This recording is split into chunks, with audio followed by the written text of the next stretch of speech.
Seluruh sekolah sedang menonton. Setiap kelas, setiap elit, setiap kamera di gedung ini diarahkan ke arena ini. Seorang pecundang beasiswa dari kelas E, yang juga merupakan kelas terburuk di akademi, benar-benar sampah masyarakat. Dan dia berdiri di sana memegang pedang kayu. Jenis benda yang digunakan kakek seseorang untuk mendisiplinkanmu. Itulah senjatanya. Lawannya baru saja mengaktifkan inti peledak peringkat B. Itu adalah tingkat kekuatan yang seharusnya tidak ada dalam ujian siswa. Arena itu retak. Ledakan terjadi ke segala arah. Penonton berteriak agar pertarungan dihentikan. Ledakan itu mengenai sasaran, tetapi saat asap mereda, kawan kita berdiri di sana seolah itu bukan apa-apa. Si perundung panik dan menggila, menembakkan segalanya, mencoba meruntuhkan seluruh sasana menimpa mereka. Penjaga keamanan mencoba menghentikan duel itu. Sang veteran di tribun merasa panik, tetapi anak itu muncul di belakang si perundung dalam sekejap mata dan membantingnya langsung ke tanah. Si anak kaya mulai menangis, memohon, dan mengeluarkan kartu, "Ayahku." Kawan kita mengeluarkan pedang ungu dan mengucapkan 4 kata, "Kau tidak akan pernah menjadi pemburu." Di tribun muncul Yun, siswa papan atas di seluruh akademi. Tidak bisa memproses apa yang baru saja dia lihat. Dia berkata memotong mana yang tidak terlihat dalam milidetik adalah tingkat jenius. Dia bertarung seperti pemburu sekolah lama dari 40 tahun yang lalu. Dia tidak tahu betapa benarnya dia karena 40 tahun yang lalu, pria inilah yang menciptakan para pemburu itu. Putar balik. Sebuah Dumeon, pemburu pertama dan terhebat di Korea, berada di titik penghabisannya. Setelah membunuh monster paling berbahaya di planet ini, Gigantiana. Kadal Umo itu tumbang, begitu juga dia. Timnya hancur. Mereka yang bukan siapa-siapa telah mati. Ambulans datang, tapi dia tahu dia tidak akan selamat. Jadi, dia menyerahkan komando kepada wakil pemimpinnya, meminta maaf kepada semua orang, dan mati. Kim Jun-woo, sang legenda. Tapi kematian bukanlah akhir bagi kawan kita. Dia terbangun di semacam limbo dan suara. Monster itu ada di sana mengejeknya, mengatakan pengorbanannya sia-sia, bahwa tidak ada seorang pun yang cukup kuat untuk menghentikan apa yang akan datang. Tapi si jaguar itu berteriak kembali bahwa bukan pedangnya yang menang. Itu adalah sistem berburu yang dia ciptakan. Fondasi yang dia bangun untuk generasi berikutnya. Monster besar itu tampak hampir terkesan, tetapi kemudian ia mengatakan akan kembali dalam 42 tahun. Kemudian dia membuka matanya. Ranjang rumah sakit. Wajah anak kecil di cermin. Dia mencubit dirinya sendiri. Ini bukan versi dirinya yang lebih muda. Ini adalah tubuh orang yang sama sekali berbeda. Seorang polisi masuk dan bertanya tentang kecelakaan. Kawan kita berkata, "Tentu saja aku terluka parah saat membunuh Gigantiana di makam hitam." Polisi dan dokter saling memandang seolah berkata, "Anak ini butuh ruangan empuk." Dia bertanya tahun berapa sekarang. Maret 2051, 42 tahun kemudian, tepat waktu yang dikatakan monster itu. Kawan kita berlari ke jendela dan hampir tidak bisa mempercayainya. Dunia yang diingatnya adalah tempat pembuangan, hancur, terkoyak perang, hampir tidak berdiri. Tapi apa yang dia lihat sekarang adalah kota yang benar-benar baru dengan orang-orang bahagia berjalan-jalan seolah tidak terjadi apa-apa. Senyum akhirnya muncul di wajahnya. Dia memikirkan teman-teman lamanya dan bertanya-tanya, apakah mereka masih hidup? Kemudian, seolah semesta sedang menonton dan memutuskan untuk menjadi dramatis. Alarm memekakan telinga berbunyi di seluruh rumah sakit. Portal biru terbuka di tengah jalan. Tapi bukannya melarikan diri, kawan kita berlari lurus menuju bahaya. Dia justru bersemangat. Dia akan melihat warisannya. Generasi pemburu baru yang beraksi. Tapi pemandangan yang dia temukan membuat darahnya mendidih. Alih-alih mengungsi, ada kerumunan orang berdiri di sana menonton seperti sedang di konser, merekam dengan ponsel mereka. Seorang penjaga menyuruh semua orang untuk menjaga jarak sementara mereka memancing monster itu keluar. Memancing monster keluar dari Dumeon. Aturan nomor 1 yang diajarkan kepada setiap pemburu di generasinya. Jangan pernah menarik monster keluar. Satu kesalahan dan kau akan menghapus satu kota dari peta. Dia mulai menerobos kerumunan sambil berteriak bahwa ini gila. Kemudian kerumunan itu menjadi liar berteriak, "Ayo ini," seolah-olah mereka berada di konser K-pop. Seorang wanita seksi keluar dari mobil berpose bas selebriti. Gadis itu berjalan ke penghalang, mengaktifkan sistem pendukung, dan menyerang manusia serigala itu dengan pedang seolah itu balet. Penonton merekam untuk TikTok. Tim pendukung di belakang bersuah foto. Kawan kita menyaksikan ini dengan wajah pria yang baru saja melihat seseorang memanaskan steak yang ia keringkan selama 40 tahun di microwave. Inilah yang kalian sebut pembersihan. Sistem berburu yang dia bangun, warisan yang dia perjuangkan sampai mati berubah menjadi lahan konten. Dia berteriak bahwa ini berubah menjadi sirkus, bukan perburuan. Pemburu TikTok memberitahunya bahwa hal-hal yang mereka ajarkan di sekolah itu lucu, tapi dalam kehidupan nyata, tidak bekerja seperti itu. Menyebut itu sebagai medan perang adalah batas terakhirnya. Jadi sekarang kau memiliki pemburu terhebat Korea terjebak dalam tubuh anak yang babak belur. Menonton semua yang dia bangun berubah menjadi konten influencer sementara bom waktu sedang menghitung mundur menuju kiamat. Dia harus bersiap, tapi tidak ada yang akan mendengarkan seorang pasien. Satu-satunya harapan adalah menemukan pasukan lamanya. Dia melacak mantan wakil pemimpinnya, Woi, sekarang seorang lelaki tua yang menjalankan tempat bernama Akademi Pemburu. Dan kawan, ketika Junwoo masuk ke kantornya, lelaki tua itu hampir terkena serangan jantung. Anak itu berkata, "Woi," seolah mereka sahabat, lalu melontarkan sindiran tentang bagaimana usia menghantamnya seperti truk. Woi menyebutnya gila dan meraih telepon, tetapi Junwoo menjatuhkan satu nama dan Sunyong. Lelaki tua itu membeku. Kawan kita mulai menyebutkan kenangan pribadi yang tidak diketahui orang lain di planet ini. Lelaki tua itu mencengkeram kerahnya, menuntut untuk mengetahui siapa dia. Dengan mata bersinar merah, Junwoo mengatakan mantan bawahannya itu menjadi cukup berani. Suasana menjadi berat. Woi membeku dalam ketakutan murni. Kehadiran itu, bahkan dalam dalam tubuh seorang anak, tidak salah lagi. 5 menit kemudian, lelaki tua itu melakukan push-up di lantai sementara Jumu berdiri di atasnya memegang es ke wajahnya karena Wade memukulnya karena terkejut. Sekarang, inilah masalahnya. Jumu membutuhkan pedang legendarisnya, tetapi pedang itu terkunci di markas asosiasi. Asosiasi itu dijalankan oleh Godu, dan satu-satunya cara untuk sampai ke Sodu adalah melalui cucunya, Goyun, gadis yang sama yang menyebut aturan berburunya lucu, dan dia bersekolah di akademi ini. Jadi, pemburu terhebat Korea, pria yang membangun seluruh sistem, mendaftar di sekolah menengah, dimasukkan ke kelas E, kelas terburuk dengan sengaja, agar dia tidak menarik perhatian. Rencananya, tetap dekat dengan sang cucu, dapatkan pedang, dan bersiap menghadapi kiamat yang hanya dia yang tahu akan datang. Tapi sekolah ini dijalankan oleh asosiasi orang tua korup yang mengatur pemilihan, melenyapkan siswa, dan memperlakukan dewan seperti mafia. Para guru dikompromikan, para perundung memiliki perlindungan politik, dan orang-orang di atas tidak tahu bahwa siswa penerimaan khusus yang terus mereka coba keluarkan adalah pria yang membangun semua yang mereka manfaatkan, dan dia akan meruntuhkannya. Satu pedang kayu sekaligus. Adegan tiba-tiba terpotong ke hari berikutnya dengan si jagoan di depan sekolah. Dia menemukan kelas dan merasa sedikit gugup sebelum masuk. Rencananya adalah menyendiri sampai dia bisa sampai ke gadis Yun ini. Tapi entah dari mana, seorang gadis muncul di belakangnya dan langsung mulai memarahinya. Dia mendekat, menatap anak itu seolah dia binatang aneh. Kemudian dia secara acak bertanya apakah dia anjing dari kemarin dan berkata dia tidak menyangka siswa baru itu adalah dia. Kemudian si bocah itu berjalan ke kelas dan meninggalkan pahlawan kita dalam kondisi bingung di lorong. Ketika dia akhirnya masuk, seluruh kelas menjadi sunyi dan menatapnya. Orang-orang tambahan mulai berbisik, memberikan pandangan buruk kepada protagonis kita. Dia mencoba mengabaikan semua orang dan mencari tempat duduk dengan tenang. Sampai dia menemukan meja kosong, tetapi ada buket bunga besar di atasnya. Pahlawan kita menatap buket itu, menganggapnya membuang-buang uang. Saat itu juga, si psikopat muncul berteriak dan menjelek-jelekan guru. Dia menatap kelas dengan jijik, menganggap mereka tambahan yang menyedihkan, dan jawabannya ada tepat di sana ketika dia mengunci target pada pahlawan kita dengan seringai kecil. Si bocah mengenali anak itu, mengingat kekacauan yang terjadi sehari sebelumnya. Kemudian kita mengetahui video pertarungan itu menjadi sangat viral di media sosial. Tanpa membuang waktu, si perundung berjalan mendekat dan menampar kepalanya, dan bahkan mengejeknya karena menjadi siswa pindahan dan mendarat di kelas terburuk. Tapi entah dari mana, dia berubah, mengulurkan tangannya untuk memperkenalkan diri sebagai Ju, pahlawan kita. Ingat untuk menghindari masalah, jadi dia menelan harga dirinya dan menjabat tangannya. Tapi ketika dia mengatakan namanya Kim Jun-woo, si perundung tertawa dan mulai mengejeknya, mengatakan memiliki nama legendaris tidak membuatnya menjadi pemburu. Si perundung terus membuat lelucon Min Jun-woo, tetapi pahlawan kita hampir meledak. Kemudian si bocah mulai berbicara tentang Yun, menjatuhkan beberapa komentar yang sangat buruk. Dia menghakimi penampilan gadis itu dan berbicara sampah tentang keluarganya, bertindak seperti total, tapi pemandangan berubah ketika seorang pirang tangguh muncul, menyuruhnya untuk menjaga sikap. Si perundung menjadi marah dan mengatakan dia elit, tetapi dia mempermalukan orang itu. Dia mengungkapkan dia tidak dikeluarkan dari sekolah hanya karena ayahnya. Anak itu berubah menjadi monster dengan amarah dan menerjangnya untuk menghajarnya. Tetapi benturan keras menghentikan segalanya dan penyerang itu terbang. Orang-orang tambahan tidak mengerti apapun, melihat si perundung hancur di lantai, dan jawabannya ada di sana. Pahlawan kita lelah menjadi baik dan menendangnya. Pahlawan kita kesal dan sekarang suasana menjadi berat bagi semua orang. Si perundung tetap di lantai, tidak percaya dia ditendang oleh anak baru itu, tapi dia bangun dengan marah, bersumpah dia akan mengacaukan anak itu. Pahlawan kita mulai tertawa menghadapi bahaya, membuat si perundung terlihat seperti orang bodoh. Dengan tatapan seseorang yang pernah melihat jurang, dia bertanya apakah si perundung pernah mencium bau akhirat. Si bocah melempar pukulan bengkok, tetapi pahlawan kita menghindarinya dengan mudah, dan jawabannya ada di sana. Pukulan itu begitu buruk sehingga membuat si tambahan terbuka lebar, tetapi pertarungan terganggu oleh guru yang muncul tepat pada saat itu. Segalanya akan terjadi. Si perundung pergi, bersumpah dia akan mengubah hidup pahlawan menjadi neraka. Adegan terpotong ke kantor dengan kepala sekolah mengeluh tentang kekacauan di hari pertama. Kemudian kita mengetahui si perundung adalah putra dari seseorang yang besar, menteri yang teduh. Kepala sekolah menjelaskan anak itu tidak tersentuh dan selalu melakukan omong kosong tanpa membayar harganya. Tapi pahlawan kita bahkan tidak peduli, mengatakan dia akan menangani drama itu dengan caranya sendiri. Saat dia meninggalkan ruangan, si pirang yang marah ada di sana menunggu dan membuatnya takut. Dia bertanya mengapa dia terlibat, dan dia mengatakan dia tidak tahan dengan orang yang kasar. Pahlawan kita bertanya mengapa si pirang itu berkelahi karena itu tidak ada hubungannya dengan dia. Tapi kemudian dia menyadari dia terlihat persis seperti Goyun, gadis terkenal itu, dan jawabannya ada tepat di sana pada lencana namanya. Namanya Goyun. Anak itu bertanya apakah mereka saudara perempuan, dan dia membenarkan mereka bersaudara. Mata pahlawan kita berbinar, berpikir koneksi itu akan membuat hidup lebih mudah, tetapi dia menjelaskan mereka memiliki ibu yang berbeda, dan salah satu dari mereka didorong keluar. Kita mengetahui dia bahkan tidak ada dalam catatan resmi, diperlakukan seperti dia. Tidak masalah. Kemudian dia mengatakan kakeknya sendiri mengusirnya dari keluarga dengan seringai kecil. Si pirang berpikir itu lucu. Protagonis kita pada dasarnya memenangkan jackpot karena itu. Dia mengatakan dia agak mengerti karena siswa khusus pada dasarnya adalah mangsa di sana. Si pirang mengatakan dia pikir dia akan berbeda dan berjalan pergi. Tetapi si idiot kita mengatakan dia melakukan hal yang sama dan menyelesaikannya dengan mengatakan pembicaraan keluarga itu konyol. Si pirang mencoba memberi saran kepada sang pro, tetapi dia tidak peduli dan pergi. Adegan terpotong ke jendela di mana pahlawan kita merencanakan merencanakan bagaimana cara mendapatkan inch, tapi entah dari mana, seorang pria gemuk besar muncul, membuat anak itu ketakutan. Si perundung baru ingin memastikan apakah dia anak baru yang sombong dari kelas E. Pahlawan kita menoleh ke belakang dan melihat seorang pria botak gemuk, dan bertanya apa yang dia inginkan. Tapi dia tidak sendirian karena sekelompok perundung muncul dan mengelilingi anak itu. Si pria besar menyuruhnya pergi keluar agar dia tidak malu di depan semua orang. Pahlawan kita menghela napas, benar-benar lelah berurusan dengan begitu banyak orang sekaligus. Adegan tiba-tiba terpotong ke gudang terbengkalai, tempat persembunyian rahasia mereka. Tempat itu berbau rokok, dan anak itu menyadari perundung sama di mana-mana. Kemudian kita mengetahui Juk duduk di sana memanggilnya Joan Wu palsu. Pemimpinnya bertanya dari mana dia mendapatkan nyali untuk menghadapi orang elit, padahal dia hanya bukan siapa-siapa. Tapi pahlawan kita bahkan tidak bergeming dan bertanya mengapa itu sangat penting. Dan jawabannya ada di sana dengan si perundung berbusa amarah pada keberanian si orang baru itu. Si memanggil anak itu serangga, mengatakan dia tidak akan pernah menjadi seperti jagoan asli. Juk mengatakan dia tidak bisa memukulnya, jadi dia menyuruh mereka yang bukan siapa-siapa untuk melakukan pekerjaannya. Si perundung memberi perintah untuk memulai, dan satu antek masuk mencoba menendangnya, tetapi pahlawan kita menghindar dengan sangat mudah, membuat si idiot mencium lantai. Mereka yang bukan siapa-siapa lainnya marah dan menyerbunya sekaligus, tetapi anak itu adalah binatang buas, menghindari segalanya dan menertawakan betapa sampah mereka. Si pria gemuk besar kehilangan kesabaran dan mencoba menakuti pahlawan untuk terakhir kalinya, dan jawabannya ada di sana. Dia menerima lutut dan pingsan. Si pria besar sudah selesai, meninggalkan sisa kru ketakutan setengah mati. Pahlawan kita bertanya apakah tidak ada orang lain yang datang, menatap para antek yang tersisa di sana. Zhou Shoke sangat marah, melihat rencananya untuk menghajarnya gagal total. Jadi, anak itu memberikan seringai sombong, menyuruh mereka untuk menyerangnya dengan sungguh-sungguh sekarang. Si pirang berjalan menyusuri lorong, tapi dia tidak bisa melupakan ocehan anak itu. Dia ingat pahlawan itu mengatakannya dengan jujur bahwa status tidak berarti apa-apa di sana. Sementara itu, para antek mengatakan pahlawan itu pasti akan disingkirkan hari ini. Aayum mencoba bersikap seolah dia tidak peduli, tapi nuraninya membebaninya terlalu berat, jadi dia berlari, mencoba menghentikan hal terburuk terjadi. Adegan terpotong ke tempat persembunyian di mana pahlawan menatap geng dengan bosan. Joe benar-benar kehilangan akal, menyuruh sisa geng untuk memukuli anak itu. Tapi para antek membeku ketakutan, melihat teman mereka berantakan. Pahlawan kita menatap si perundung dengan tatapan menyeramkan, benar-benar merusak akting tangguhnya. Dia mengatakan kekuatan si Pang itu menyedihkan, seperti anak prasekolah. Kemudian Joe panik, menyuruh mereka yang tambahan untuk menggunakan keterampilan mereka sekarang. Mereka yang tambahan ketakutan, mengatakan mereka bisa dikeluarkan dari sekolah, tapi si perundung tidak peduli, menyuruh sekelompok Pang itu diam. Kemudian kita mengetahui dia menggunakan gelan curian seperti yang elit. Anak itu mengakses sistem terlarang, membuka keterampilan tempur peringkat B, dan entah dari mana, trisula keren muncul di tangannya bernama Black Spear Trias. Choki menjadi sombong, berjanji dia akan mempermalukan pahlawan kita sekarang. Tapi si jagoan itu masih terlihat bosan, bertanya apakah dia bahkan tahu cara menggunakan itu. Si perundung tertawa terbahak-bahak, bertanya apakah anak itu buta atau gila. Pahlawan kita menghela napas, mengambil sapu seolah itu adalah senjata elit, dan jawabannya ada di sana. Dia berkata, memanggil senjata adalah hal paling dasar. Tapi segalanya menjadi tegang ketika dia mempertanyakan penggunaan keterampilan di luar duniawan. Adegan tiba-tiba terpotong ke ruang guru. Salah satu dari mereka bertanya bagaimana tambahan dari kelas E punya nyali untuk melawan Juoke. Tapi kemudian kita mengetahui kebenarannya. Anak itu memiliki apa saja kecuali 0 bakat. Ternyata dia ditandai sebagai di luar evaluasi karena dia terlalu kuat untuk tes tersebut. Dan jawabannya ada di sana. Hanya legenda Gokuane yang memiliki status menakutkan itu. Tapi kemudian pertanyaannya adalah mengapa si jagoan berakhir di kelas terburuk di sekolah. Jadi kita mengetahui itu adalah perintah presiden agar dia tidak menarik perhatian. Benar, kemudian gadis pirang itu muncul mengatakan MC dalam bahaya. Jose menyerang dengan trisula, tetapi si jagoan memblokir segalanya dengan gagang kayu. Si perundung terguncang melihat kekuatan peringkat miliknya bahkan tidak menggelitiknya, dan jawabannya ada di sana. Pahlawan memblokir pukulan mematikan hanya menggunakan sampah. Jose panik karena senjata sihirnya dipukuli oleh sapu rusak. Kemudian pahlawan kita mulai memanggangnya, menjelaskan bahwa mengayun seperti orang gila bukanlah bertarung. Si Peng berbusa marah dan berteriak, ingin tahu apa yang diketahui anak beasiswa tentang berkelahi. Pahlawan kita menjelaskan trisula berasal dari monster yang mengendalikan bayangan, dan jawabannya ada di sana. Si Pang melambaikan senjata itu seperti orang idiot. Kemudian kita mengetahui kekuatan itu adalah hadiah, sehingga dia bisa menjadi elit. Tapi memiliki barang mahal tidak berarti apa-apa jika anak itu berantakan. Pahlawan kita menggunakan sapu dan melucuti si perundung, membuat trisula terbang. Sistem mengatakan senjata terputus, membuat Juaj tidak mengerti apapun. Kemudian si jagoan mengambil trisula itu dari tanah, berjanji untuk mengajarinya cara bertarung yang sebenarnya. Adegan tiba-tiba terpotong menjadi kegelapan total, seperti berubah menjadi malam. Mereka yang tambahan panik saat mereka menyadari bayangan mereka hilang. Juaj mulai gemetar ketakutan, melihat aura pahlawan berubah total. Kemudian anak itu membangkitkan mode buas, berubah menjadi monster yang terbuat dari kegelapan murni. Si perundung tidak percaya itu adalah senjata yang selalu dia gunakan. Si perundung menjadi sangat ketakutan, dia akhirnya mengompol karena ketakutan. Dan jawabannya ada di sana. Pahlawan mengendalikan kegelapan total. Tapi, sistem memperingatkan bahwa senjata itu disegel oleh waktu. Tapi Juaj sudah benar-benar menangis dan mengeluarkan air liur di lantai. Pahlawan kita memberikan beberapa tendangan kecil untuk membangunkan sekelompok Pang itu. Kemudian kita mengetahui si perundung berubah menjadi menjadi genangan air mata. Anak itu menatap si agresor bertanya apakah menyerang warga sipil itu berbahaya. Si tambahan membenarkan. Gemetar ketakutan, menerima teguran keras. Kemudian pahlawan kita mengancam pria itu, mengatakan dia akan disingkirkan. Adegan berubah dan protagonis bersama mereka yang tambahan lainnya. Dia menyuruh mereka berhenti di sana. Dia menatap pria besar dalam kelompok itu dan menyuruh anak itu memukulnya. Pahlawan kita menyuruh si gemuk untuk memukulnya dengan sekuat tenaga untuk menyelesaikan ini. Dia mengatakan dia tidak ingin rumor. Dia hanya ingin menyelesaikan kekacauan dengan cepat. Kemudian si tambahan raksasa mendaratkan pukulan berat, membuat anak itu terbang jauh. Pahlawan kita jatuh ke tanah dengan berantakan, menodai lantai dengan warna merah. Guru muncul panik, mengira anak itu sudah tamat. Sementara para perundung dipanggil ke kantor kepala sekolah, guru menyuruh Ahune untuk membawa pahlawan langsung ke ruang kesehatan sekolah. Pahlawan kita mengeluh tubuh baru ini lemah. Merasa benar-benar hancur, dia menyuruh gadis itu bergegas untuk menghentikan pendarahan. Ahune benar-benar curiga dan bertanya siapa anak itu sebenarnya. Tapi pahlawan kita mencoba mengalihkan, berpura-pura dia hanya orang tambahan biasa. Tapi si gadis pirang tidak membelinya, mengatakan dia melihat segalanya sambil bersembunyi. Dia benar-benar terkejut melihat si jagoan menggunakan keterampilan terlarang. Aun mengatakan dia bisa dengan mudah menjadi kelas A, tapi pahlawan kita tidak peduli. Dia menyuruhnya melupakan segalanya yang dia lihat. Dia meminta maaf karena memperlakukannya dengan buruk, tapi protagonis hanya ingin sampai ke ruang kesehatan. Ashune meminta bantuan anak itu, mengatakan dia harus masuk ke dewan siswa. Dia menjelaskan dia membutuhkan sponsor atau kandidat lain akan menakutinya, tapi tidak ada yang mau membantu. Bukan siapa-siapa tanpa keluarga karena mereka takut pada anak-anak kaya. Si pirang bertanya apakah dia akan mengambil posisi itu, tapi si jagoan mengatakan dia punya hal yang lebih baik untuk dilakukan, tapi dia tidak akan menyerah. Berjanji untuk memperkenalkannya kepada Gohun yang membuat si pria besar bersemangat. Dia bertanya bagaimana dia akan melakukannya karena dia diusir dari rumahnya. Rencananya adalah jika dia masuk ke dewan siswa, pertemuan itu akan terjadi. Pahlawan kita sudah kelelahan, mengatakan dia akan pergi ke ruang kesehatan sendirian, tapi orang malang itu akhirnya pingsan. Adegan beralih ke rapat darurat. Mereka mengeluh bahwa si perundung menggunakan keterampilan di sekolah, menuntut pengeluaran segera, dan guru memperingatkan bahwa kali ini si brengsek tidak akan lolos begitu saja. Kepala sekolah ingin tahu apa pendapat Wik tentang kekacauan ini. Us bertanya apakah Juka dan teman-temannya mengejar protagonis, dan gadis itu membenarkan, mengatakan pahlawan kita dipukuli, tapi lelaki tua itu tertawa. Kemudian dia mulai mengutip aturan tentang penggunaan sihir, dan Wik menyatakan si brengsek dikeluarkan. Tapi entah dari mana, seorang guru menyela, mengatakan menghukum agresor seperti itu adalah penyalahgunaan kekuasaan. Lelaki tua itu tidak mengerti dan guru menjelaskan bahwa perkelahian remaja adalah hal yang normal hari ini. Tapi guru Yuben langsung membalas, berteriak bahwa itu hampir berubah menjadi sesuatu yang serius. Guru itu menjilat si perundung, bersumpah anak itu jenius. Tapi meski begitu, dia mengingatkan mereka aturan berlaku untuk semua orang. Kemudian si penjilat menyarankan hanya skorsing kecil sebagai hukuman. Presiden membelinya, mengakhiri percakapan untuk hari ini. Tapi ketika semua orang pergi, guru menelepon menteri. Dia menjelaskan semuanya berakhir dengan skorsing. Guru juga mengatakan dia akan mengurus pahlawan kita di tes berikutnya yang akan datang. Pahlawan kita sudah di sekolah selama 3 hari, tapi masih belum melihat hal ini. Dia mengeluh bahwa kelas E penuh dengan tambahan dan tidak ada kelas menarik, tapi entah dari mana. Anak itu ditampar oleh para perundung yang tidak tahu malu itu. Geng menuntut barang dari anak itu, memperlakukan si jagoan seperti sampah. Mereka mengeluh karena pahlawan lupa roti. Si pria gemuk menyuruh anak baru itu mengikuti mereka. Sementara mereka ada di lorong, protagonis berkata, "Yo." Para perundung segera membungkuk, memohon pengampunan karena memukulnya terlalu keras. Mereka menjelaskan mereka hanya mengikuti perintah untuk membuat akting terasa nyata. Si pria, Junwoo, hampir membunuh mereka hanya dengan menunjukkan auranya. Si jagoan meminta info, tapi si pria gemuk mengatakan tidak mungkin melihat gadis itu. Pria besar kita bertanya apakah mereka benar-benar tidak menemukan apapun. Kemudian kita mengetahui dia hanya dekat dengan seseorang bernama Kim Jong-un. Pahlawan kita ingin tahu di mana Kim Jong-un ini, mencoba mendapatkan sesuatu yang berguna, tapi mereka yang tambahan lebih tersesat daripada orang buta dalam baku tembak, memberikan jawaban yang mengerikan. Anak itu kesal dan menyuruh orang-orang tidak berguna itu keluar dari sana sekarang juga. Berjalan menyusuri lorong dengan stres, si jagoan bertemu dengan gadis pirang sombong. Dia langsung datang dengan kebenaran, memperingatkannya rencananya akan gagal total. Kita mengetahui targetnya. Penting, anggota resmi Dewan Siswa, pahlawan kita tidak mengerti mengapa itu menjadi masalah besar. Memperlakukan pria itu seperti bukan siapa-siapa, dia menjelaskan Dewan hanya menerima orang elit, membuat MC terkejut. Adegan menunjukkan mereka sudah menjadi pemburu resmi, bahkan melakukan misi yang sangat berbahaya. Selain itu, orang tua mereka menjalankan segalanya dan bahkan bisa membuat guru tutup mulut. Si pirang memperingatkan bahwa orang-orang itu berada di level lain, sementara anak itu bertanya apakah ada cara lain. Dia mengambil kesempatan untuk memohon padanya untuk membantunya masuk ke dewan, tapi si jagoan menolak langsung. Gadis itu tidak mengerti mengapa, tapi pahlawan kita ingat dia sendiri mengatakan hanya jenius atau pewaris yang bisa masuk. Protagonis mulai tertawa di wajahnya, berpikir tawaran itu adalah sebuah candaan. Tiba-tiba, suasana menjadi berat dan dia memperingatkan bahwa latihannya bisa membuat siapa saja tewas. Dia menyuruh gadis itu menyerah pada mimpi yang mustahil, tetapi si pira menjatuhkan bom, mengatakan dia lebih baik mati daripada ditinggalkan. Dengan mata yang berbinar, dia bersumpah sanggup menahan siksaan apapun asalkan bisa menjadi kuat. Kim Junwoo berkata waktu istirahat telah usai dan pergi, mengabaikan si pirang manja yang berteriak, namun dia tidak menyerah dan terus mengejar. mencoba meyakinkan pahlawan kita dengan segala cara. Jadi, dia berpikir gadis gila ini mungkin bisa berguna untuk sesuatu dan memberikan senyum tipis. Adegan tiba-tiba beralih ke ruang kelas di mana guru sedang memberikan pengumuman. Dia mengatakan ujian bulanan akan segera tiba dan hanya akan berfokus pada mata pelajaran teori, tetapi seorang pria bernama Chai Jian menerobos masuk, menyela semuanya. Kemudian, kita mengetahui peraturannya berubah. Ujian kertas ditiadakan, diganti dengan ujian praktis yang nyata, dan yang terburuk, itu akan dilakukan di dalam Dumeon sungguhan. Si pirang kecil terkejut dengan berita itu. Guru tersebut panik memikirkan idenya, tetapi pria sombong itu menyuruhnya untuk tenang sekarang juga. Dia mengatakan kelas tidak akan sanggup, tapi pria itu bilang keputusan sudah dibuat, dan dia menggunakan retorika inklusi palsu. Para figuran mulai berkeringat, tahu bahwa permainan kecil ini bisa memakan banyak korban. Sang anak menyadari ada sesuatu yang tidak beres karena kelas bahkan belum mempelajari dasarnya. Dia paham bahwa melemparkan pemula ke dalam Dumeon sama saja dengan membiarkan mereka dibantai. Figuran arogan itu berkata, semua orang bisa mundur, tapi mereka harus menghadapi kelas tambahan. Namun jebakannya adalah untuk si murid spesial. Jika dia mundur, dia akan dikeluarkan dari sekolah. Pahlawan kita menyimpulkan guru tersebut tidak merencanakannya sendiri. Mencurigai ada orang besar di baliknya. Adegan beralih ke kantor Wik. Dia ketakutan setengah mati, meminta maaf kepada pahlawan kita karena tidak menghentikan ujian tersebut. Washik hanya berdiri di sana merengek, tetapi pahlawan kita tidak di sana untuk mendengar kisah sedih. Kita mengetahui, mereka menggunakan alasan inklusi palsu itu semua untuk menghancurkan si anak. Jadi, sang pemberani memutuskan untuk mengikuti ujian karena dia perlu menemukan Guan Che itu. Tetapi dia tidak akan masuk tanpa senjata, menuntut pria tua itu menyerahkan semacam barang tempur. Namun si tua mencoba mengelak, bersumpah dia tidak menyimpan apapun di sana. Kemudian, sang pahlawan melakukan gerakan bersih, mencengkeram lengan si pembohong. Tiba-tiba, tindakan pria sombong itu runtuh, memperlihatkan cincin yang bersinar di jarinya. Benda itu tidak lain adalah cincin patelis yang legendaris dan dicuri. Sang pahlawan mengagumi cincin patelis, tetapi Wik mengungkapkan dia menyimpan benda itu selama 50 tahun hanya karena kebiasaan. Adegan memperlihatkan kilas balik cepat, mengungkapkan pemimpin lama adalah orang yang benar-benar tangguh. Tapi si anak membunuh momen sentimental itu, menyuruh pria tua itu segera menyerahkan permata tersebut. Sang presiden menyerahkan cincin itu dengan gugup sementara pahlawan kita memberikan senyum tipis. Wishik bertanya apakah dia bisa menanganinya, dan si MC berkata, untuk ujian dengan sekumpulan orang tidak berguna, buff ini sudah cukup. Kemudian pria tua itu meminta pahlawan untuk tidak terlalu menonjol di sana, tetapi kapten memberitahu Pang ini untuk tidak memberinya alasan. Adegan tiba-tiba beralih ke ruangan khusus tempat guru masuk. Dia menemukan Goon di depan komputer. Terkejut dia ada di sana. Si figuran mencoba mengintimidasi dia, tetapi si rambut merah benar-benar mengabaikannya. Kemudian dia melemparkan dokumen ke meja mengatakan dia akan menjadi evaluator resmi. Gucci berhenti mengetik segera setelah mendengar tentang ujian praktis pemula. Dia pikir idenya konyol karena anak-anak. Bahkan belum memulai semester. Guru bertanya apakah si pemberani ingin ikut serta, tetapi si rambut merah menolak tanpa berpikir dua kali. Pria sombong itu tetap bertanya apa yang harus dia lakukan. Kemudian gadis itu menyarankan untuk membatalkan ujian karena itu lebih baik bagi semua orang. Guru itu berteriak pada gadis itu, menuduhnya merasa lebih tinggi dari para master. Dia melempar ke wajahnya bahwa dia membantunya. Di masa lalu, tetapi si rambut merah kecil mengatakan orang yang menghakimi dia adalah kakeknya. Kemudian seorang figuran lain masuk ruangan entah dari mana. Dia bilang sudah lama tidak bertemu dan bertanya apa yang mereka lakukan di sana. Guru itu berkata mereka butuh seseorang untuk mengevaluasi ujian. Anak baru ini menawarkan diri untuk mengambil posisi tersebut karena si rambut merah sedang sibuk. Guru itu menerima tawaran tersebut meskipun tahu pria ini hanya membawa masalah. Pria sombong kita pergi sambil mengatakan dia perlu mengisi dokumen dan menyerahkannya. Ketika guru itu pergi, dia bilang dia tidak terkenal seperti si rambut merah. Gadis itu bertanya mengapa dia memutuskan untuk membantu. Dia bilang dia hanya ingin mengawasi agar insiden aneh itu tidak terjadi. Selain itu, si anak mengakui dia penasaran tentang bagaimana performa seorang pemula. Mendengar itu keluar dari mulut si anak membuatnya berpikir. Dia mengungkapkan mahasiswa baru ini mempermalukan seorang penindas dan dibebaskan dari ujian. Dan dia bahkan bertanya-tanya orang seperti apa dia. Adegan beralih ke halaman di mana kelas C dan D berkumpul, tetapi elit dari kelas A dan B muncul juga, mencoba pamer. Di tengah semua orang itu, pahlawan kita menyadari kelasnya kosong, tapi gadis pirang yang sombong muncul entah dari mana, mulai melakukan pemanasan untuk pertarungan. Sang pemberani terkejut dan bertanya apa yang direncanakan gadis gila ini. Dia langsung mengatakan dia datang untuk mengikuti ujian dan tidak berencana menjadi beban. Tapi Jumu kehilangan kesabaran, memperingatkan bahwa Dumeon bukanlah tempat untuk main-main. Tetap saja, si pirang lebih memilih untuk tersingkir daripada melewatkan kesempatannya untuk masuk ke Dewan. Protagonis menjadi marah, tetapi suasana terputus oleh pengumuman umum. Profesor yang santai menjelaskan aturan keselamatan, menyuruh sekumpulan figuran untuk tetap tenang. Dia menjelaskan tantangannya akan berada di Dumeon yang mudah, membagi semua orang menjadi 8 kelompok. Setelah 1 jam pembicaraan yang tidak berguna, elit kelas A akan membuka jalan. Kemudian kita mengetahui siapa yang akan mengawasi semuanya. Seorang anggota penting dari Dewan Siswa, pria bernama Kim Jong-un ini muncul dengan senyum lebar. Pahlawan kita langsung mengenali namanya, mengingat pria ini adalah orang besar. Tapi masalah sebenarnya muncul sekarang karena Junwoo dan gadis pirang itu berakhir tanpa tim. Karena itu, mereka dilemparkan ke kelompok sisa-sisa dari kelas D, para penindas yang dipukuli. Sebelumnya muncul lagi mencoba bersikap seolah tidak terjadi apa-apa. Gadis pirang itu hanya melihat sandiwara palsu itu, berpikir tindakan orang-orang itu lelucon. lelucon. Para figuran muncul mencoba mengintimidasi, berpura-pura si anak bahkan tidak ada. Pria pirang itu mencoba meminta maaf, tetapi sang pemberani mengatakan dia lebih suka orang-orang tidak berguna ini menjauh. Kemudian protagonis bertanya tentang monster. Salah satu anak memberikan tablet, tapi tiba-tiba anak itu mulai melakukan tarian kecil ini, mengatakan dia adalah Junwoo palsu. Wah, saya juga tidak mengerti apapun barusan. Adegan beralih ke pintu masuk Dumyeon, tempat pria Jonghyun itu memberikan perintah. Profesor santai mengatakan semua yang harus mereka lakukan adalah mengalahkan bos agar ujian akhirnya berakhir. Akhirnya, kelompok itu menghadapi portal, siap untuk tidak tersingkir. Mereka masuk ke dalam gua dan pahlawan kita berpikir semuanya adalah klise klasik. Tapi entah dari mana, sekumpulan tikus merah besar muncul dan membuat mereka takut setengah mati. Para figuran panik menyuruh semua orang bersiap untuk bertarung sekarang juga. Kemudian mereka mengaktifkan sistem pendukung, mencoba untuk tidak hancur oleh binatang buas itu. Sang pemberani hanya menonton, ingin melihat apakah sekumpulan orang ini berguna untuk sesuatu. Seorang pria pira menggunakan sihir angin, tapi sepertinya dia hanya meniup debu saja. Anak lain menggunakan ketapel, bertindak seolah dia penembak jitu pro. Bahkan ada seorang penindas yang masuk ke mode berserker, berteriak seperti orang gila. Tapi pertarungan itu benar-benar kacau dengan tikus yang berterbangan kemana-mana. Pria besar itu hampir tersingkir oleh hewan pengerat, mempermalukan dirinya sendiri. Dengan parah, Janwoo menyadari mereka menggunakan keterampilan mereka tanpa otak, membuang semua energi mereka. Mereka menyerang secara membabi buta, dan pahlawan kita sudah kehilangan kesabaran. Kemudian adegan berfokus pada gadis pirang, menyiapkan api biru miliknya. Tikus-tikus besar itu dimusnahkan seketika di bawah api yang kuat. Tahine adalah yang asli, mengendalikan semuanya dengan tepat, dan pahlawan kita memuji gadis pirang itu. Para figuran sudah terengah-engah karena kelelahan, mengeluh Dumyeon terasa tak berujung. Tiba-tiba, seekor tikus raksasa melompat keluar dari kegelapan untuk melumpuhkan seorang siswa. Tapi si anak lebih cepat, mengaktifkan kekuatan rusak dari cincin legendarisnya. Dia menggunakan jentikan eksplosif, membuat monster itu musnah di tempat. Kemudian sang pemberani memarahi mereka, menyuruh pemalas itu berhenti membuang mana. Tapi, siswa lain keras kepala, menuduh pahlawan mencoba mencuri poin. Junwoo menjadi kesal melihat sekumpulan idiot ini tidak mengerti bahayanya. Sementara itu, yang lain hampir mati sia-sia. Pahlawan kita memperhatikan sekumpulan hal aneh terjadi pada saat yang sama dan berpikir satu-satunya orang yang berguna di sana adalah Hien. Ada hal-hal yang mengkhawatirkannya. Jadi, dia pergi berbicara dengan Profesor, memperingatkan bahwa suasana Dumyeon itu aneh. Dia menjelaskan monster-monsternya lemah, tapi jumlah mereka terlalu gila. Dia menuntut mereka menghentikan misi sekarang, agar tidak ada yang terluka. Profesor itu hanya berpikir si anak sok jagoan, dan mengatakan dialah yang memutuskan segalanya. Pahlawan kita berteriak bahwa itu bisa menyebabkan kecelakaan serius. Profesor yang santai itu membuat pertunjukan, bertanya siapa di sana yang terlalu lelah untuk terus maju, tetapi anak-anak laki-laki itu hanya menghindari kontak mata. Profesor mengatakan dia bisa berhenti, tapi dia tidak bisa membawa siapapun bersamanya. Dia memperingatkan pahlawan kita untuk tidak menghalangi atau dia akan dikeluarkan dari ujian sekarang juga. Sang veteran muncul, menyuruh pahlawan kita untuk santai. Orang besar itu tersenyum sedikit, berjanji untuk membantu jika keadaan menjadi buruk. Akhirnya, kelompok itu mencapai pintu terakhir, merayakan seolah mereka sudah menang. Pahlawan kita menghela napas, melihat yang lain ketakutan setengah mati. Jadi, dia memutuskan untuk membuka pintu sendirian, tetapi gadis pirang itu muncul untuk membantu. Gadis pirang itu bertanya apakah pria tangguh itu menertawakan ketakutan orang lain. Bersumpah dia berani. Namun ketika mereka membuka gerbang, suasananya menjadi aneh, membuat sang pahlawan menyadari ada sesuatu yang tidak beres. Adegan memperlihatkan bos Dumyeon, tetapi binatang besar itu sudah mati beberapa lama. Para figuran muncul tepat di belakang, terkejut melihat monster itu sudah mati. Jadi, sang veteran memeriksa data, mengonfirmasi tempat itu seharusnya masih sangat aktif. Pahlawan kita memutuskan untuk memeriksa mayatnya, melihat tanda-tanda pertarungan yang bukan milik mereka. Kemudian, kita mengetahui kebenarannya. Seseorang dari luar mengacaukan seluruh ujian. Si anak merasakan bahaya nyata, berteriak pada sekumpulan orang tidak berguna itu untuk mundur. Tetapi yang lain hanya berdiri diam, tidak mengerti mengapa mereka harus lari entah dari mana. Pahlawan kita berteriak agar kelompok itu keluar, memperingatkan ada gangguan di dalam Dumyeon. Seekor monster besar yang menyeramkan muncul entah dari mana, siap menghancurkan semua orang. Kita mengetahui bos penyerbu telah menendang keluar bos yang lebih lemah untuk mengambil alih segalanya. Para figuran panik, menyadari benda ini memiliki peringkat yang sangat tinggi. Bahkan guru sombong itu gemetar, melihat situasi di luar kendali. Ini adalah hal paling langka yang terjadi, mengubah ujian menjadi mimpi buruk yang nyata. Gadis pirang itu terengah-engah karena takut, sementara pria tangguh itu bersiap untuk yang terburuk. Binatang berekor 3 itu berwarna hijau. Pahlawan kita menyadari, monster seperti itu di Dumyeon yang lemah adalah bencana total. Sekumpulan figuran panik, berlari putus asa menuju pintu keluar, tetapi kucing raksasa itu tidak membuang waktu, melompat untuk melumpuhkan seseorang sekarang juga. Tapi veteran Jonghyun melangkah ke depan, menyuruh semua orang untuk tetap di belakangnya. Tiba-tiba, sistem pendukung disetujui, membuka kemampuan pemburu resmi. Kemudian kita mengetahui dia memiliki akses ke peringkat C,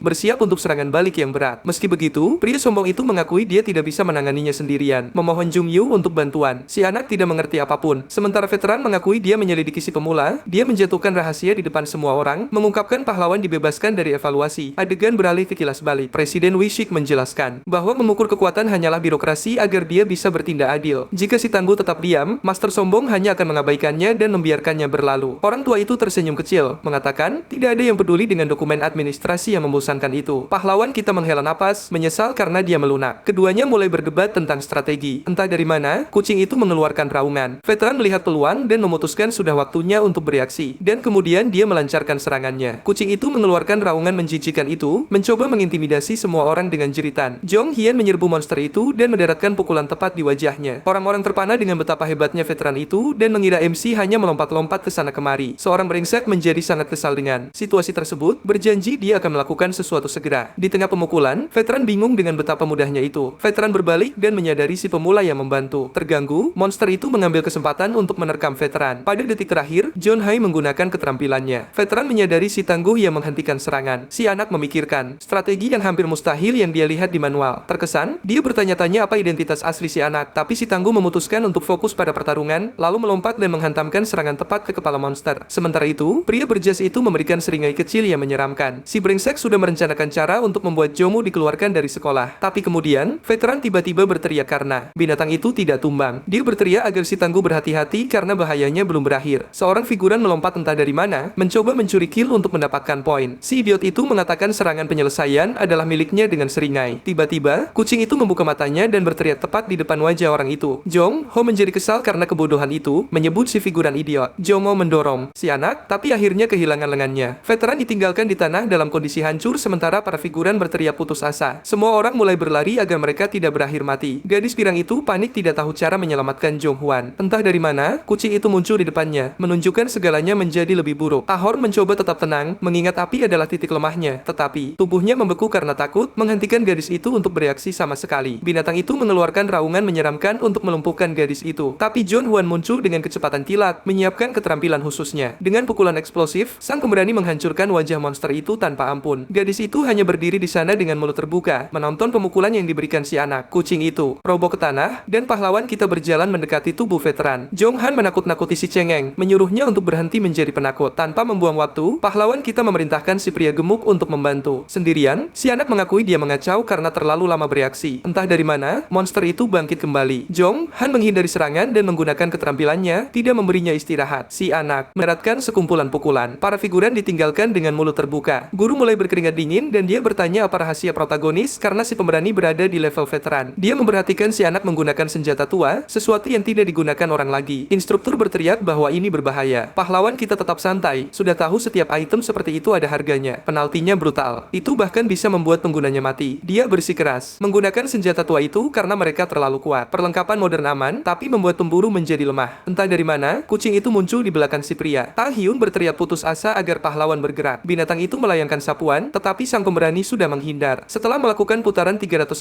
penuh, dia menampar monster itu. Debu mulai mengendap. Jungwoo hanya berdiri santai sementara monster itu terus menggeram. Kucing itu mulai gemetar setelah penalti dimulai. Sang pemberani menjelaskan kucing itu menjadi tak terkalahkan jika seseorang merasakan sedikit saja rasa takut. Permata ini memiliki aturan aneh di mana siapapun yang gemetar duluan akan tamat. Dengan monster itu dikalahkan, si anak berlari untuk memeriksa veteran. Jungwoo menyadari Jung Hai kehilangan banyak darah, membutuhkan bantuan darurat. Dia menuntut radio instruktur, ingin memberitahu markas. Instruktur menyerahkan radio itu kepada si anak. Pahlawan kita menelepon markas mengatakan perkelahian akhirnya berakhir dan meminta bantuan karena seseorang terluka. Pahlawan kita memberitahu guru untuk memberitahu wali, tapi guru menuntut untuk mengetahui siapa dia. Entah dari mana, sang pemberani kehilangan kesabaran, menampar si brengsek tepat di wajah. Di tanah, dia mengeluh. Protagonis yang kesal bertanya apakah instruktur tahu cara melakukan pekerjaannya dan menyuruhnya diam. Kelompok itu akhirnya meninggalkan Dumeon sementara petugas medis membawa yang terluka. Wix muncul entah dari mana, bertanya apakah semuanya baik-baik saja. Sang pemberani mengatakan tidak ada yang mati. Dia menjelaskan semua. Hal ini akan sampai ke telinga banyak orang dan pergi. Si anak menjadi marah pada guru yang melemparkan siswa ke dalam bahaya total dan bertanya apakah itu masuk akal, memperingatkan dia tidak akan hanya diam saja. Adegan beralih ke kantor di mana Wix menanyai si brengsek tentang ujian tersebut. Guru itu mengatakan dia melakukan ujian untuk membantu kelas. Wix menghela napas, kesal dengan omong kosong itu, dan berteriak bahwa dia sudah tahu tentang rencana melawan si pemberani. Chuming mulai berkeringat dingin, terkejut dengan Wix yang mendatangi dia secara langsung dan mencoba untuk tenang, bertanya apakah ada seseorang yang lebih buruk di baliknya. Kemudian dia mulai berbohong, bersumpah dia mengikuti manual dengan benar. Orang tua itu memukul meja, berteriak bahwa mengubah ujian itu bodoh. Wix mengatakan para pemula hampir mati, tapi Ju membela diri, menggunakan bakat protagonis sebagai jawabannya. Si brengsek terus mendorong cerita kecelakaan, mencoba menghindari kesalahan. Dengan senyum kecil itu, Chow mengingatkannya bahwa bos juga menyetujui semuanya. Presiden memejamkan mata, memutuskan untuk membiarkannya untuk saat ini. Untuk menyelesaikannya, dia menunggu menuntut laporan dan kamera untuk menilai kerusakannya. Si brengsek bersiap meninggalkan kantor, tapi Wik menyuruhnya berhenti, ingin memperjelas satu hal. Presiden mengakui ketakutan terbesarnya adalah Junwoo dari masa lalu. Woo tetap realistis, memperingatkan bahwa jika ada kesalahan lagi, dia tidak akan membantu. Meninggalkan ruangan, guru itu mencoba menarik napas dalam-dalam. Dia segera menelepon menteri, mengatakan mereka akan menangani semuanya secara internal. Di telepon, keduanya berbicara tentang ayah veteran, meyakinkannya si Tangguh baik-baik saja. Pria di telepon mengatakan Junwoo seharusnya sangat bersyukur. Kemudian si brengsek meminta maaf karena level si pemberani melampaui apa yang mereka harapkan. Panggilan itu mempertanyakan apakah si anak benar-benar memiliki bakat untuk berada di sana, jadi dia memutuskan untuk langsung ke poinnya. Menteri menjelaskan kandidat untuk tahun pertama Dewan sudah diputuskan. Si brengsek setuju dengan segalanya, berjanji dia akan menyelesaikan masalahnya. Segera setelah dia menutup telepon, guru itu menghela napas. Dia mengakui si pemberani sudah melampaui level banyak veteran, tapi si bajingan itu tidak akan menyerah, bersumpah dia akan menjatuhkan si anak tidak peduli apapun. Adegan beralih ke rumah sakit tempat pahlawan kita dirawat. Gadis pirang itu mengejeknya, berpikir pahlawan itu benar-benar lemah. Junwoo menyadari tubuhnya berubah karena menggunakan item itu dengan harga yang mahal. Sang pemberani mengeluh tentang gadis pirang yang tidak berhenti mengganggunya. Dia bahkan bertanya apakah dia serius ingin menjadi anggota dewan, menjelaskan bahwa begitu Anda bergabung dengan dewan, dia tidak akan punya waktu untuk membantunya. Lagi, tiba-tiba, seseorang membuka tirai, mengatakan masuk ke sana itu menyebalkan. Ahwan bertanya apakah kakak kelasnya baik-baik saja. Jungwon membuka tirai kamar, tertawa meskipun dia hancur lebur. Keduanya mengatakan si figuran kabur, meninggalkan akademi setelah ujian. Jungwon kesal pada pengecut yang menghilang tanpa mengucapkan terima kasih. Pahlawan kita berpikir, kakak kelasnya terlalu optimis mengingat betapa parahnya dia dihancurkan. Pria berambut gelap itu ingat nasihat ayahnya, mengatakan rahasianya adalah tidak membuat dirimu terbunuh. Pahlawan kita mengakui pria itu hebat karena dia mengorbankan lengannya untuk si pemula. Gadis pirang itu mengambil kesempatan untuk bertanya sesuatu, bertanya tentang tingkat kesulitan yang disebut-sebut itu. Dia mengatakannya langsung tentang dewan, memperingatkan bahwa masuk ke sana akan sulit. Gadis pirang itu bertanya apakah itu karena dia di kelas E, tapi pria berambut gelap mengatakan itu sesuatu yang lain dan bertanya apakah mereka berdua tahu tentang asosiasi orang tua yang menyeramkan itu. Kelompok itu tidak normal, bertindak seperti mafia di dalam sekolah dan menjelaskan bahwa 5 orang tua kuat menjalankan segalanya di sana. Itu adalah kelompok orang berpengaruh. Aan bertanya apakah kakak kelas itu bagian dari klik tersebut, tapi dia membantahnya. Pahlawan kita menyadari mafia ini menghapus mereka yang tidak diinginkan. Si pemberani bertanya apakah siswa sudah ada yang disingkirkan. Jung terdiam dan memberitahu gadis pirang itu lebih baik menyerah pada dewan, tapi dia menolak nasihat itu, berteriak bahwa orang yang tidak bersalah bahkan bisa disingkirkan. Dia bahkan mengeluh kepada pahlawan kita, berpikir sekolah ini absurd. Sang pemberani memikirkan korupsi tetapi fokus pada urgensi menghidupkan kembali Gigantiana. Janwoo mengatakan dia tidak punya waktu karena dia perlu menemukan ghost ini, tapi si rambut merah yang mereka bicarakan akhirnya muncul tepat di sana di tengah percakapan. Si cantik Goshai berjalan ke dalam ruangan. Si anak tidak percaya keberuntungan baru saja mengetuk pintu. Dia bangkit dari tempat tidur dan menyapa. Dia hanya menatapnya dengan wajah kesal dan mengabaikannya. Gadis pirang itu ingat bahwa 2 tahun lalu kakaknya menyuruhnya berhenti, tapi dia bilang dia sudah mendaftar. Pahlawan kita bisa merasakan ada drama dan mengira keinginan si pirang untuk dewan adalah kebencian murni. Tanpa mengatakan apapun lagi, Anshai memutuskan untuk pergi dan gadis itu mengatakan kakaknya melakukan hal yang mengerikan. Si rambut merah bertanya apakah kakaknya baik-baik saja, tapi si pirang marah, menyuruhnya berhenti berpura-pura peduli. Junyun mencoba memecah kebekuan untuk melihat apakah suasana menjadi sedikit lebih baik, tapi dia menyadari kesan pertama adalah bencana total. Adegan berubah ke tempat di mana si rambut merah bertanya apa yang dia inginkan darinya. Jun bingung, tidak tahu bagaimana mulai berbicara dengannya. Dia berpikir tentang berakting, seperti penggemar yang terlalu bersemangat, tapi dengan cepat menyadari itu ide yang sangat bodoh. Si rambut merah bertanya tentang Dungeon, dan Janyun mengatakan kakak kelasnya melakukan semua pekerjaan, tapi dia tidak bodoh, mengatakan Janyun tidak akan pernah mengalahkan bos seperti itu sendirian. Pahlawan menusuknya, bertanya apakah dia tidak berpikir dia sedikit sombong, tapi dia bertanya apakah dia mencoba memprovokasinya. Pahlawan kita mengelak segera, mengatakan dia hanya ingin berteman dan bertanya tentang dewan, tapi dia melihatnya, berpikir si pemula hanya ingin menaiki tangga untuk alasan egois. Tapi sang pemberani memotongnya, mengatakan dia tidak peduli tentang posisi elit. Dia menuntut agar dia menjauhkan adik perempuannya dari kekacauan ini. Tapi si MC mengatakan mereka berdua sama, keras kepala, dan mereka tidak mendengarkan. Seseorang mengatakan bahwa Aune adalah orang yang paling ingin bergabung dengan dewan. Kemudian dia mengungkit urusan yang belum selesai dengan kakek. Si rambut merah benar-benar lepas kendali, membanting sang pahlawan ke dinding tanpa ampun. Dia berteriak menuntut kebenaran, bertanya apakah Aoan meminta balas dendam atau bantuan. Jadi keduanya mulai berkelahi. Pahlawan kita membangun momentum dan melakukan serangan balik. Mereka terus bertarung dalam pertarungan jarak dekat dengan Juno yang menghindari serangannya. Dia menyadari gadis itu berbeda dari terakhir kali dia bertemu dengannya. Kecepatannya telah meningkat, dan melihatnya seperti itu membuatnya berpikir. Sambil terus menghindari serangannya, dia mengambil kesempatan, meraih perbannya, dan melemparkannya ke wajah gadis itu. Kemudian dia melemparkannya ke dinding, dan si rambut merah bertanya apakah itu tidak melanggar aturan. Tapi, protagonis kita tidak melihat gunanya aturan itu. Si rambut merah memuji pahlawan kita. Namun, dia ingin tahu sesuatu yang lain sekarang karena dia berbeda, dan dia terus berbicara tentang penaklukan. Akhirnya, si rambut merah memutuskan untuk untuk mendengarkan apa yang ingin dia katakan. Pahlawan menjelaskan bahwa dia membutuhkan gadis itu untuk membawakannya beberapa senjata, tetapi dia mengatakan itu tidak mungkin. Namun karena mereka berdua membuat banyak keributan, para perawat dan beberapa staf lainnya akhirnya muncul untuk menghentikan kekacauan itu. Perawat mengatakan dia tidak boleh membuat keributan di sana. Si rambut merah menarik tangannya darinya dan melesat pergi, mengatakan dia lebih suka mereka tidak bertemu lagi. John Weo membalas bahwa itu akan sulit. Bagaimanapun, dia adalah cucu perempuan Gosoku. Adegan beralih ke Jong Yan yang menanyakan tentang percakapan tersebut, tetapi sang anak mengakui itu tidak berjalan dengan baik dan bertanya tentang Yun yang mencoba memahami perseteruannya dengan direktur. Tetapi pria yang lebih tua itu menjelaskan hubungan mereka dingin, lebih seperti kontrak formal. Jun Weo menyimpulkan mereka bukan keluarga normal dan mengatakan dia meminta bantuan pribadi, tetapi gadis itu menutup semua pintu. Jadi, pria yang lebih tua menjelaskan gadis itu tidak pernah meminta apapun karena pria tua itu sangat menakutkan dan juga mengatakan itu bukan sesuatu yang harus dia bicarakan di sana. Pahlawan kita menyarankan untuk memberi gadis itu uang, tetapi temannya tertawa terbahak-bahak. Pada akhirnya, umpan baru muncul, sesuatu yang benar-benar akan menarik perhatiannya. Pria yang lebih tua itu berkata, Ah Hyun harus keluar dari sana. Dia menjelaskan si rambut merah membenci si pirang, ingin dia pergi. Pahlawan kita menyadari si rambut merah bergerak cepat. Jun Hyun menyarankan untuk meyakinkan teman sekelas mereka agar menyerah, tetapi sang anak langsung menyuruhnya diam dan melihat seseorang pergi. Si pirang berakhir sendirian di bangku, memikirkan hidupnya. Dia ingat mereka ingin dia pergi. Gadis itu mengatakan dia hanya menginginkan nasihat untuk membalas dendam pada pria tua itu dan mengakui bahwa tanpa bakat, bahkan lulus pun menjadi misi yang mustahil. Seluruh rencana bergantung pada Junwoo karena anak itu adalah seorang jenius yang menakutkan. Dia menerima bahwa si jagoan itu tidak akan membantu lagi dan memutuskan untuk menghadapi kekacauan itu sendirian tanpa meminta bantuan. Tiba-tiba, si jagoan muncul, membuat gadis itu terkejut. Pahlawan kita tiba dan bertanya apakah dia akan pulang. Kemudian dia mengambil kesempatan untuk bertanya apakah si pirang akan berhenti sekolah. Junwoo memberikan seringai licik, melihat gadis itu mencoba menghindarinya. Si jagoan mengakui dia sempat berselisih dengan Enge, mengakui betapa kuatnya dia, dan memutuskan sudah waktunya untuk mengubah strategi untuk menghadapinya. Jadi, dia mengakhiri basa-basi itu, melanjutkan ide untuk mulai mengusiknya. Si pirang mengira dia bercanda, tetapi protagonis fokus pada mencari titik lemah rivalnya. Dia menunjuk ke wajahnya, mengatakan gadis itu adalah titik lemah si rambut merah. Bagaimanapun, yang disebut Iris itu adalah elit, cucu dari pria tua yang berpengaruh di asosiasi. Junwoo bertanya mengapa orang papan atas seperti itu sangat peduli dengan tambahan dari kelas E. Dia bersikap realistis, memperingatkannya bahwa dia tidak akan pernah mencapai level elit. Junwoo menjelaskan keberadaannya di akademi, mengancam masa depan Iris yang manja itu dan menyarankan dia bisa mencuri tahta itu, membuat gadis itu bahkan tersedak. Gadis itu mengeluh pembicaraan itu gila, tetapi sang anak menyuruhnya untuk mewujudkannya dan berjanji dia akan mengubahnya menjadi monster dengan menemukan kelemahan si rambut merah dengan cepat. Tetapi dia bertanya mengapa dia tidak percaya diri. Si pirang meledak, berteriak bahwa dia bisa melakukannya. Protagonis mengakhiri pembicaraan tepat. Di sana, berdiri untuk pergi dan memperingatkan bahwa pelatihan besok akan brutal, menyuruhnya untuk tetap waspada dan juga menjelaskan rencananya agar dia menjadi kandidat sebelum semester kedua dimulai, mengatakan dia akan menjatuhkan pria-pria tua asosiasi satu persatu. Dengan mengatakan itu, protagonis hampir pergi, tetapi si pirang menjadi emosional, berterima kasih pada aura monster, dengan air mata di matanya. Adegan beralih ke restoran sushi. Kita melihat sekelompok orang berbicara tentang hal-hal tingkat tinggi, yang bahkan tidak akan saya buang waktu untuk menjelaskannya. Tiba-tiba, profesor yang angkuh masuk, meminta maaf karena terlambat. Itu adalah perjamuan gangster, sebuah pertemuan. Profesor yang angkuh itu memutuskan untuk langsung ke intinya, berbicara tentang proses penerimaan. Kemudian, dia mengeluarkan dokumen dari tasnya, menyuruh semua orang untuk segera menandatangani dokumen tersebut. Orang besar pertama adalah Jung Hoon, seorang CEO yang sangat kaya. Tepat setelah itu, ada Lee Kyung-sik, pria tua berpengaruh lainnya yang menjalankan media. Pria tangguh elit lainnya muncul, bos dari guild terkenal. Kita juga punya wanita kaya ini. Dan yang paling penting, pria angkuh itu memperkenalkan menteri yang menakutkan ini. Si bajingan itu membiarkan para petinggi menandatangani dengan kecepatan mereka sendiri, bertanya apakah ada yang punya pertanyaan. Seorang pria kaya mengungkit si jagoan yang menyelesaikan ujian sendirian. Semua orang takut anak itu akan mencuri posisi mereka. Pria angkuh itu mengatakan dia tidak menunjukkan minat, tetapi kekhawatiran utamanya adalah ahli waris mereka tersingkir. Menteri itu menatap sang profesor dan menuntut jawaban. Cha Jong-hoon bersumpah, dia punya segalanya di bawah kendali, berjanji untuk memblokir kandidat baru manapun dan menjamin para pewaris akan terpilih. Kembali ke sekolah, rutinitas tampak normal bagi semua orang, tetapi semua orang berkerumun di sekitar orang utama kita, bahkan bertanya apakah anak itu baik-baik saja. Protagonis tidak mengerti semua kekacauan ini, dan kemudian dia menatap papan pengumuman. Peringkat akhirnya menunjukkan namanya di urutan teratas, mempermalukan. Elit kelas A. Si jagoan kehilangan kesabarannya, menyuruh semua orang untuk pergi dengan tatapan menyeramkan itu. Mengabaikan kerumunan, dia berjalan lurus ke kursi gadis pirang itu. Si jagoan berpikir skor sempurna itu aneh. Gadis pirang itu menghela napas lega. Menyadari hasilnya tidak dicurangi, pahlawan kita mengubah topik pembicaraan, bertanya apakah dia berlatih dengan benar. Anak ini fokus pada kekuatan fisik, mengatakan bahwa tanpa kekuatan, tidak ada yang berhasil. Gadis pirang itu bertanya bagaimana dia akan bersiap untuk ujian akhir karena ujian akhir berubah. Si jagoan berpikir sistem ini sangat kacau, mempertanyakan poin pertarungan internal ini, dan dia menyadari segalanya menjadi mudah karena dia hanya perlu menghancurkan satu lawan. Dia fokus pada Juak, anak kaya yang dilindungi oleh petinggi asosiasi. Dan dia mengetahui bahwa guru itu memasang jebakan untuk menguntungkan si perundung. Kemudian dia menjelaskan skornya, mengatakan si perundung hampir tidak memenuhi batas nilai. Gadis pirang itu melihat tantangan tersebut, menyadari dia hanya perlu menghancurkan rivalnya secara langsung. Pahlawan kita menyuruhnya untuk lebih percaya diri, meninggalkan gadis malang itu tanpa pilihan. John Woo memperingatkannya tentang pelatihan pertarungan, menyuruhnya mendapatkan info dari teman-temannya. Gadis itu membuat wajah jelek itu, mengakui dia tidak punya teman. Si jagoan menjadi canggung, dimarahi karena juga menjadi orang buangan. Pahlawan kita mencoba menyebutkan beberapa teman, mengungkit Wus agar dia tidak terlihat buruk, tetapi protagonis berakhir dengan tilas balik yang membuatnya berpikir. Gadis pirang itu bertanya apa yang terjadi, tetapi melihat keluar jendela, dia mengatakan tidak ada apa-apa. Perubahan adegan. Siswa kelas atas bosan, memutuskan untuk menonton video untuk bersantai. Seseorang tiba-tiba masuk ruangan, menarik perhatian siswa kelas atas kita. Pria berambut gelap itu melompat, menyadari ayahnya datang berkunjung. Pria itu datang dengan keranjang buah, mengatakan dia pulang kerja lebih awal, dan bertanya tentang kesehatannya. Mendengar bahwa anak itu tidak akan mati. Untuk memotivasinya, ayahnya mengungkit kakek yang berhasil melewati segalanya, bahkan ketika dia benar-benar hancur. Dan dia bahkan ingat kakek mengatakan sesuatu yang tidak terduga. Ayahnya mengungkapkan rahasia, mengeluarkan sesuatu dari jaketnya. Pria tua itu menyerahkan kertas itu kepada putranya, mengatakan itu bukti asosiasi terlibat. Dia bahkan memohon pada anak itu untuk melihatnya, tetapi anak itu ingat ayahnya. Diusir dan memintanya untuk mengakhiri ini sekali dan untuk selamanya dan berteriak bahwa mereka kehilangan segalanya, menuntut ayahnya melakukan sesuatu. Jong Yun menyuruh pria tua itu untuk menerima kekalahan, untuk menyerah pada impian menjadi pemburu, dan menuntut keheningan, benci mendengar cerita tentang kakek, dan mengatakan tidak ada yang akan percaya cerita dari 40 tahun yang lalu. Pahlawan kita bertanya apakah mereka menemukan sesuatu, tetapi mereka mengatakan, kelas bersih. Pria gemuk itu mengakui dia takut pada elit karena melawan kelas A dan B itu sulit. MC kita menyadari ekstra itu lemah, gagal dalam misi dewan. Meski begitu, si jagoan membayar camilan, tetapi orang-orang itu tidak akan menerimanya. Jumu menyuruh mereka untuk mengambil uangnya saja dan memaksa ekstra itu mengambil tagihan, bercanda tentang lengannya sendiri. Dia juga mengatakan uang tunai menutupi camilan agar tidak ada yang merasa canggung dan orang-orang itu benar-benar terkejut di lorong, tidak mengerti apa yang sedang terjadi. Protagonis memberikan senyum licik, mengingat ketika dia miskin dan bahagia. Sekarang dia fokus pada hidangan utama, bersumpah dia akan menghancurkan si perundung. Dia fokus pada tes pemukulan, ingin memperlebar celah pada rivalnya. Dia juga tahu si perundung itu lemah, tapi dia khawatir tentang drama asosiasi. Tiba-tiba, seseorang memanggil anak itu dengan namanya. Siswa kelas atas muncul, tersenyum. Jumu bertanya tentang keluar dari rumah sakit, tetapi pria berambut gelap itu mengatakan dia hanya datang untuk menangani beberapa hal dan bertanya tentang membantu gadis pirang itu, tetapi si jagoan menghindarinya. Anak itu memastikan rencananya adalah pelatihan pertarungan, fokus pada ujian, tetapi pria berambut gelap itu berkomentar tentang batasan akademi, membuat segalanya tegang. Pahlawan kita mengonfirmasi dia akan melawan asosiasi, tidak takut pada bahaya. Menertawakannya, anak itu mengatakan mereka akan mencari tahu bersama. Junyun tersenyum lega, mengingat semua orang berhasil keluar hidup-hidup dari kekacauan itu. Ingatan menyeramkan muncul menunjukkan semua orang melarikan diri. Pahlawan kita pasti telah menyelamatkan semua orang, pikir siswa kelas atas itu. Menoleh ke belakang, suasana tiba-tiba berubah, membuat Jun Woo bingung di tangga. Jun membuat tawaran, mengundang si jagoan untuk berlatih di gamenya. Adegan beralih ke ruang dewan di mana profesor malas memutuskan untuk jujur. Junwoo ketakutan mendengar dia dalam bahaya serius sekarang. Instruktur berkata, pahlawan kita akan lari, membuat marah si perundung. Dia mengungkapkan si jagoan melewatkan ujian dan mengatakan anak itu mengalahkan monster sendirian. Itu membuat anak kaya itu marah. Junmook mencoba menggunakan nama ayahnya, tetapi mendengar bahwa perlindungan memiliki batas. Jun memperingatkan tentang bahaya, mengatakan, pahlawan kita akan dipermalukan oleh anak kaya itu. Kemudian dia mengeluh, menuntut jaminan dia akan masuk ke grup. Jun menyerahkan tes bocoran, menyuruhnya menghafal semuanya tanpa meninggalkan jejak, dan dia juga mengatakan dia sudah punya rencana yang siap. Segera, guru itu mengeluarkan barang rahasia, memamerkannya. Mengetahui benda itu adalah peringkat B membuat anak itu terkejut. Junuk menyadari kekuatan yang luar biasa, membandingkannya dengan level sekolah, menyuruhnya menggunakan item itu dalam pertarungan. Pria sombong itu menjamin kemenangan. Dan dengan seringai, anak kaya itu merasakan kecurangan yang rusak, tetapi dia mempertanyakan dari mana item itu berasal. Mengetahui itu milik ayah sang master. Pria sombong itu menyebutkan pekerjaan lama yang menjaga suasana misterius itu. Dia mengatakan dia membawa cadangan, membawa seorang veteran untuk pelatihan. Si perundung terkejut melihat Guanci berjalan ke dalam ruangan. Guru menjelaskan dia membuat permintaan khusus. Dia mengatakan si rambut merah akan mengurus si perundung kita. Gadis seksi itu setuju untuk menangani si perundung, mengikuti perintah instruktur yang sombong. Adegan berubah dengan si jagoan menyuruhnya untuk fokus pada pelatihan. Gadis itu terguncang, memohon pada anak itu untuk menunggu. Pahlawan kita mengabaikan keluhan itu, mengatakan pelatihan ini sungguhan. Si pirang menuntut untuk mempelajari keterampilan, benci bertarung, hanya dengan tinjunya. Pahlawan kita menghela napas, menyuruh si pirang untuk bertarung menggunakan keterampilannya sekarang, dan menyuruh gadis itu untuk memukul dengan segalanya, meragukan dia akan jatuh dari satu pukulan. Gadis itu takut dia akan dikeluarkan dari akademi, tetapi protagonis menyuruhnya untuk menghentikan omong kosong itu. Sistem membuka akses ke kekuatan, membuat si pirang melemparkan sarung tangannya ke lantai. Gadis itu menyalakan api biru, memutuskan Memutuskan dia tidak peduli apa yang terjadi lagi. Si Pira mengubah taktik, mendekat dengan api. Pahlawan kita melihat apa yang dia coba lakukan, menghindari setiap pukulan seolah itu bukan apa-apa, dan dia memanfaatkan kesalahannya, mendaratkan tamparan keras yang menjatuhkannya ke tanah. Gadis itu terlihat bingung, tidak mengerti mengapa dia meleset begitu banyak. Junwoo menjelaskan dasar-dasarnya, mengatakan teknik saja tidak memenangkan pertarungan, tapi dia tetap realistis, menunjukkan kesalahan gerakannya. Si Pira berpikir mengandalkan teknik itu normal, tetapi Junwoo mematikan logika bodoh itu. Junwoo menyuruhnya untuk fokus pada serangan, bukan kekuatan,